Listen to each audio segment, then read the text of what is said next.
I'm Morgan Stevens in Washington. During his State of the Union, the president said he'll use alternative legal statutes to keep tariffs in place and claimed they could eventually replace income taxes.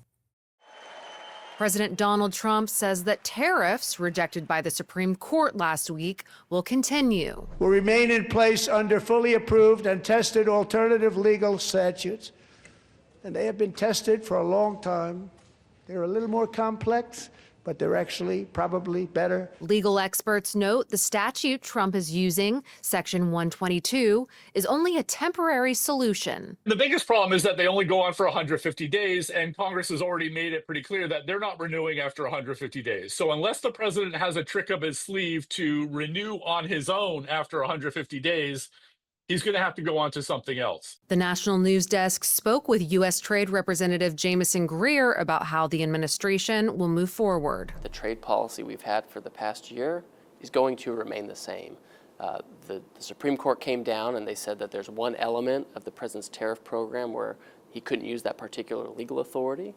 Congress has given several other legal authorities, and so we're just going to use those instead. Trump doubling down that tariff revenue will eventually be able to replace federal income taxes. I believe the tariffs paid for by foreign countries will, like in the past, substantially replace the modern-day system of income tax, taking a great financial burden off the people that I love.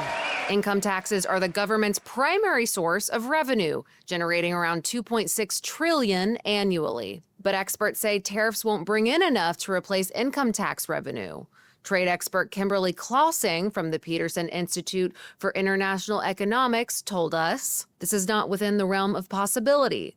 We calculate that the revenue maximizing tariff would raise less than 1/5 what the personal income tax raises. Meanwhile, the White House says the U.S. and Canada are expected to meet in the coming weeks to negotiate a renewal of the Canada-U.S.-Mexico trade agreement. Trump officials have indicated that any updated deal would include tariffs.